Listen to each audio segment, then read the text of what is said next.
Ever green సాంప్రదాయం latest designs క్వాలిటీలో compromise అయ్యే ఛాన్సే లేదు. అంబటి సిల్క్స్ విజయవాడ.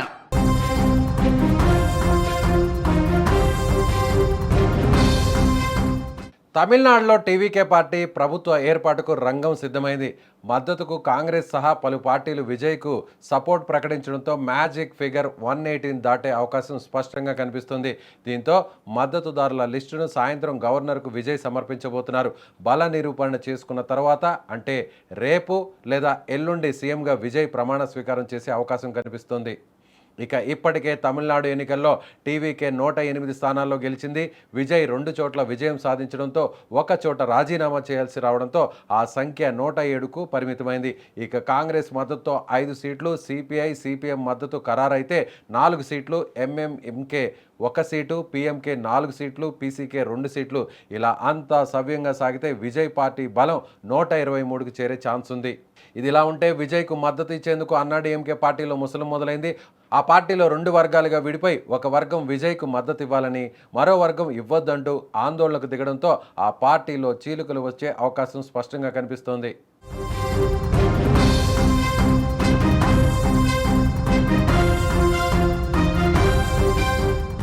ప్రస్తుతం విజయ్ ప్రమాణ స్వీకారానికి అన్ని రకాల ఏర్పాట్లయితే చకచకా జరిగిపోతున్నాయి.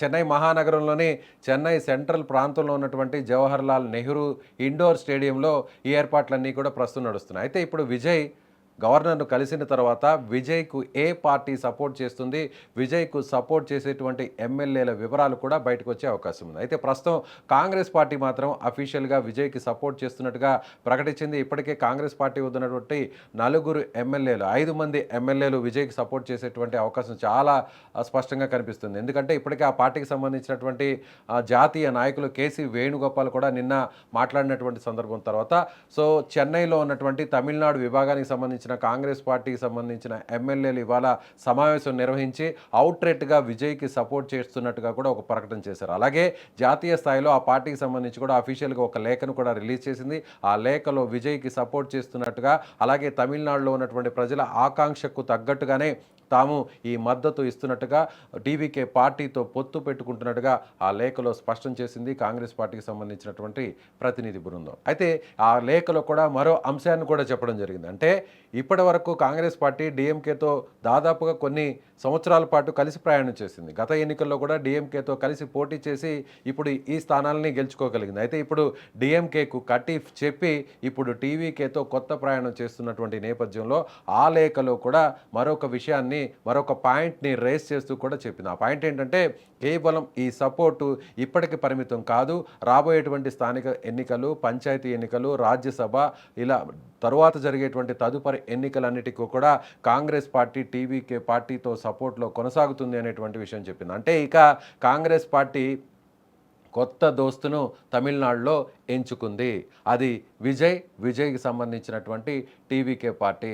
ఇప్పటి వరకు కూడా తమిళనాడులో కాంగ్రెస్ పార్టీ డిఎంకే పార్టీతో కలిసి ప్రయాణం చేసింది. అయితే ఇప్పుడు డిఎంకే ఓటమి తర్వాత, విజయ్ గెలుపు తర్వాత విజయ్ పార్టీతో కలిసి అడుగులు వేయబోతుంది కాంగ్రెస్ పార్టీ. ప్రస్తుతం మీరు స్క్రీన్ మీద చూస్తున్నటువంటి విజువల్స్ ఒకసారి గమనించినట్లయితే విజయ్ ఇంటికి వెళ్ళి కాంగ్రెస్ పార్టీకి సంబంధించినటువంటి గెలిచిన ఎమ్మెల్యేలు నేరుగా విజయ్ను కలిసి ఆయనకు పుష్పగుచ్చాన్ని అందించి కంగ్రాచులేషన్స్ చెప్పి ఖచ్చితంగా మీకు సపోర్ట్ చేస్తున్నాం, మీతో కలిసి అడుగులు వేయడానికి మేము సిద్ధంగా ఉన్నామంటూ కూడా తమ మద్దతును నేరుగా విజయ్కి తెలిపారు. అయితే ఇప్పుడు కలిసినటువంటి ఈ 5 మంది ఎమ్మెల్యేలలో విజయ్ క్యాబినెట్లో ఎవరికి అవకాశం కల్పిస్తారనేది కూడా వేచి చూడాలి. అలాగే కాంగ్రెస్ పార్టీతో పాటుగా డిఎంకే కూటమిలో ఉన్నటువంటి మరికొన్ని పార్టీలు కూడా, అంటే ముస్లిం లీగ్ పార్టీ కానీ, ముఖ్యంగా వామపక్ష పార్టీలు కానీ, సిపిఐ సిపిఎం, అంటే సిపిఐ తరపున 2 ఎమ్మెల్యేలు ఉన్నారు, సిపిఎం తరపున 2 ఎమ్మెల్యేలు ఉన్నారు, అదేవిధంగా ముస్లిం లీగ్ పార్టీ తరపున 2 ఎమ్మెల్యేలు ఉన్నారు, అలాగే మరొక స్థానిక పార్టీకి సంబంధించినటువంటి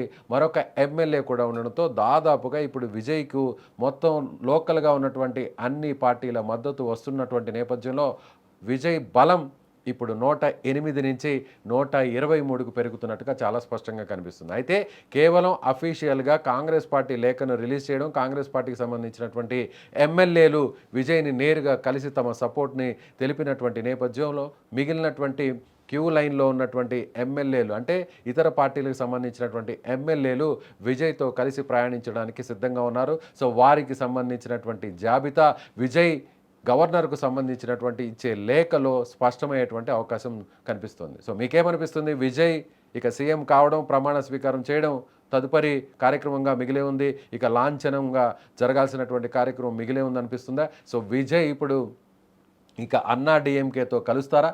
ఇప్పటికే అన్నా డిఎంకేలో కూడా చీలిక వచ్చే పరిస్థితి కనిపిస్తుంది. అన్నా డిఎంకేలో 2 వర్గాలుగా విడిపోయారు. అందులో ఒక వర్గం విజయ్కు సపోర్ట్ చేయాలని డిమాండ్ చేస్తుండగా మరొక వర్గం మాత్రం విజయ్కు దూరంగా ఉండాలనేటువంటి వాదనను వినిపిస్తుంది. మరోవైపు అన్నా డిఎంకే పార్టీలో ఉన్నటువంటి కొంతమంది ఎమ్మెల్యేలు కూడా విజయ్తో టచ్లో ఉన్నటువంటి నేపథ్యంలో ఇప్పుడు అన్నా డిఎంకే సంబంధించినటువంటి అంటే అన్నా డిఎంకేకి సంబంధించిన పార్టీ శాసనసభాపక్ష సమావేశం కూడా రద్దయింది. భిన్నాభిప్రాయాలు రావడంతో సో ఇప్పుడు ఆ సమావేశం కూడా వాయిదా వేయాల్సినటువంటి పరిస్థితి. ఓవైపు విజయ్ టీవీకే పార్టీ గెలుపు ఇప్పుడు తమిళనాడు రాజకీయాల్లో ప్రకంపనలు సృష్టిస్తోంది. ఇప్పటికే డిఎంకే పార్టీ కుదేలైంది. డిఎంకే పార్టీలో ఉన్నటువంటి ముఖ్యమంత్రిగా ఉన్నటువంటి స్టాలిన్ సైతం ఓడిపోవడంతో ఇప్పుడు ఆ పార్టీ పూర్తి స్థాయిలో నైరాశ్యంలో మునిగిపోయింది. ఇప్పుడు అన్నా డిఎంకే వంతైంది. అన్నా డిఎంకే ఓడిపోయి 3వ స్థానంలో ఉన్నప్పటికీ కూడా తిరిగి కోలుకుంటామనేటువంటి ఆశలు లేనటువంటి పరిస్థితుల్లో అందరూ కూడా ఇప్పుడు విజయ్ వైపు చూసేటువంటి అవకాశం ఉంది.